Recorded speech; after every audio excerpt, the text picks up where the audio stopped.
राज्य निवडणूक आयोगाने जे आदेश महापालिकेला दिलेले होते ते निर्देश आणि आदेश सर्व ढाब्यावर बसून त्यांनी चुकीच्या पद्धतीने सर्व मतदार फोडणीचा मतदार याद्या ज्या आहेत त्या विभाजन करण्याचं काम अतिशय चुकीच्या पद्धतीने केलेलं आहे. त्यांनी नेमलेले BLO आणि त्याच्या हाताखालचा सगळा स्टाफ या लोकांनी प्रत्यक्षात जाऊन तिथं काम न करता त्यांनी काही एजंटद्वारे अशा प्रकारचे काम केलेले दिसत आहेत. कारण त्याप्रमाणे जर त्यांनी काम केलं असतं तर इतक्या घोर चूक झाल्या नसत्या. बॉर्डरवर फक्त एखाद नाव इकडं तिकडं 2, 5, 10 नावं 15 नावं असतील तर समजू शकलो असतो. परंतु 2-2 हजार 2.5-2.5 हजार मतदार या प्रभागातले त्या प्रभागात त्या प्रभागातले त्या प्रभागात अशी पद्धतीने साधारणतः सर्वच म्हणजे 32 प्रभागापैकी मला वाटतं कमीत कमी 28-29 वॉर्डामध्ये हा प्रकार घडलेला आहे. त्यामुळं हा खूप गंभीर स्वरूपाचा आमच्या सर्वांचा म्हणजे प्रशासनावर आरोप आहे. कारण आधी राज्य निवडणूक आयोगाने दिलेले जे निर्देश आहेत आदेश आहेत त्या आदेशाच्या अनुषंगाने यांनी काम न करता चुकीच्या पद्धतीने मतदार याद्या फोडलेल्या आहेत. ज्या पद्धतीने आज खरे हे या मतदाराच्या ह्याच्यामध्ये सांगणं योग्य नाहीये, परंतु ज्या पद्धतीने पिंपरी चिंचवड महानगरपालिकेचा डेव्हलपमेंट प्लॅन झाला ऑफिसमध्ये बसून डोळे बंद करून त्याच पद्धतीने ह्या मतदार याद्या पण बनवल्या गेलेल्या आहेत. पुन्हा या जनतेवर नागरिकांवर घोर अन्याय होत आहे. खरं पाहता लोकशाहीच्या अनुषंगाने मतदानाचा हा पवित्र हक्क आहे. मतदान बजावण्याचा प्रत्येकाचा अधिकार आहे. तो हिरावून घेण्याचा अधिकार या लोकशाहीमध्ये कोणाला नाहीये.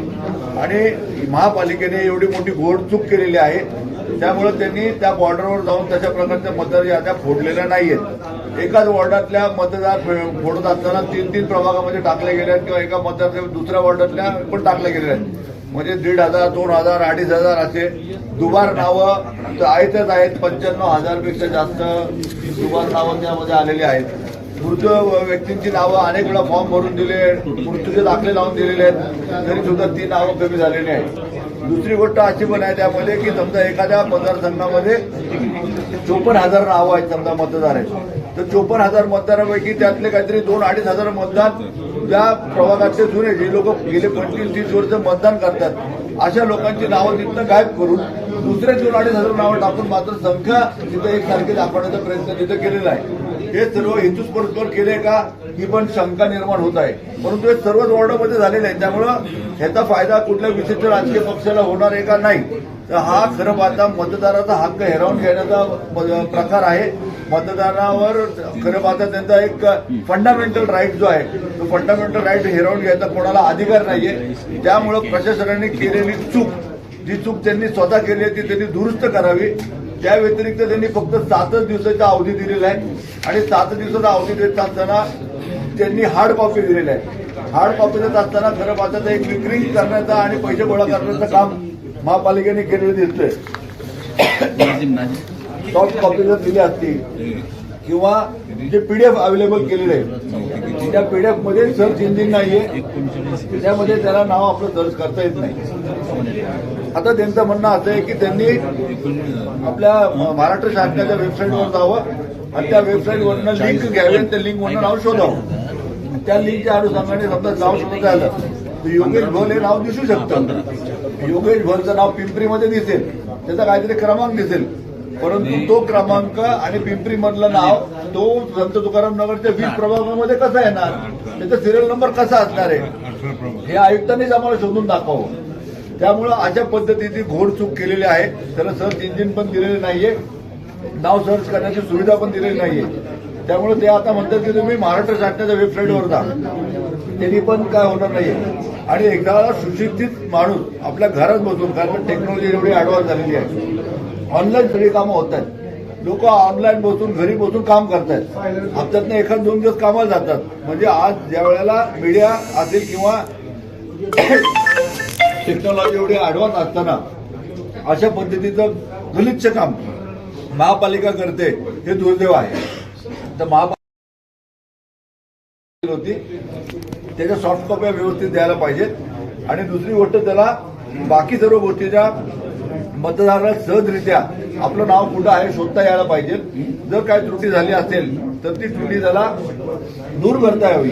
या व्यतिरिक्त ज्या त्यांनी चुका केल्या, उदाहरणार्थ समजा माझ्या वॉर्डातले 400 नावं नेहरूनगरमध्ये गेली. आम्ही त्यांच्या निरसन आणून दिलं तर ती दुरुस्ती त्यांनी स्वतः केली पाहिजे. त्याच्या व्यतिरिक्त ते म्हणतात की नाही, त्या 400 लोकांचे फॉर्म भरा, त्या 400 लोकांचे आधार कार्ड जोडा, त्या 400 लोकांचे लाईट बिल जोडा, त्या 400 लोकांचे पुरावे जोडा आणि त्या माणसाने व्यक्तिशः तिथे यायचे.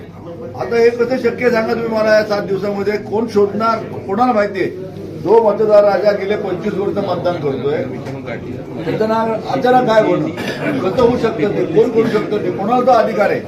त्यामुळे अशा पद्धतीच्या घोर चूक त्यांनी केलेला आहे, मतदारांना अन्याय केलेला आहे. तो प्रशासनाने स्वतः दुरुस्त करावा. राज्य निवडणूक आयोगाला त्याच्या प्रकारचा मेल पाठवलेला आहे, जिल्हा अधिकाऱ्यांना त्या प्रकारचा मेल पाठवलेला आहे, पत्र दिलेलं आहे, आयुक्त हार्डिकर साहेबांना त्याचं पत्र दिलेलं आहे. तर माझी विनंती आहे की लोकशाही जिवंत ठेवण्याच्या अनुषंगाने मतदानाचा पवित्र हक्क हा मतदाराला भेटलाच पाहिजे या भूमिकेशी आम्ही सर्वजण ठाम आहोत.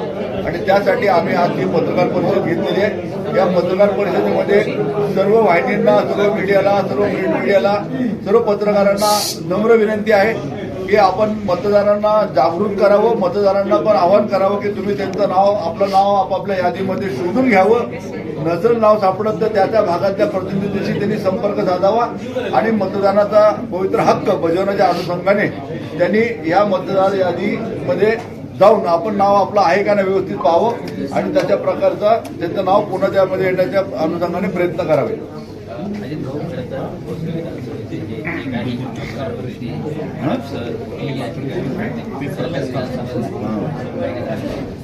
पुन्हा ते मतदार पुन्हा विधानसभेमध्ये आले का आणि त्या संदर्भात पिटिशन नाही दाखल तर आलेत का? भोसरी विधानसभेच्या निवडणुकीदरम्यान 15,000च्या आसपास नावं ऐन मतदानाच्या वेळी जेव्हा लोक मतदान करायला गेली तेव्हा असं लक्षात आलं की त्यांची नावं हडपसरला, पिंपरीला किंवा इतर मतदारसंघामध्ये शिफ्ट झालेली आणि प्रत्यक्षात त्यांना मतदानाचा हक्क त्या ठिकाणी बजावता आला. नंतर त्या संदर्भात आम्ही अधिक माहिती घ्यायचा प्रयत्न केल्यावरती हे लक्षात आलं की त्या लोकांची 8 रचा फॉर्म भरून त्या लोकांची नावं वेगळ्या ठिकाणी शिफ्ट करण्यात आली. प्रत्यक्षात त्या लोकांनी असा कुठलाही 8 रचा फॉर्म भरला नव्हता. मग आम्ही त्याच्यावरती रिट पिटिशन दाखल केलं. त्याच्यातल्या काही लोकांनी ॲफिडेव्हिट दिलं हायकोर्टमध्ये की आम्ही अशा प्रकारचा कुठलाही फॉर्म भरला नव्हता आणि असं असताना तुमचं नाव वेगळ्या मतदारसंघात गेलं आणि त्याच्यामुळं आम्हाला मतदानापासून वंचित व्हावं लागलं. जसं ही नावं 15,000 इथं गेली तशीच पिंपरी मतदारसंघातली सुद्धा प्राधिकरण भागातील काही 2-2.5 नावं भोसरी विधानसभेत अशाच पद्धतीने आली. आणि आता सुद्धा आम्ही जेव्हा याद्या पाहिल्या त्याच्यामध्ये असं लक्षात आलं की अशाच पद्धतीने अजूनही काही लोकांची नावं आत्ता उठली म्हणून मग त्या संदर्भात आम्ही भूमिका घेतली. अजितदादांच्या काळावरती हा विषय घातला. दादांनी त्या ठिकाणी ताबडतोब चोकलिंगम साहेब जे आहेत त्यांना सांगितलं. तिथं आम्ही गेलो, परत त्यांना पत्र दिलं. त्यांनी कलेक्टर साहेबांना सूचना दिलेल्या आहेत. कलेक्टर साहेबांना पण भेटलो. कलेक्टर साहेबांनी ते कामाचं ते जे मोडच आहेत त्या पद्धतीने ते फॉर्म भरलं. एक नाव आम्ही दिलं, आता एक सॅम्पल म्हणून आम्ही 65 नावं दिली होती. त्याच्यामध्ये एक नाव मयत व्यक्तीचं आहे, म्हणजे त्या मयत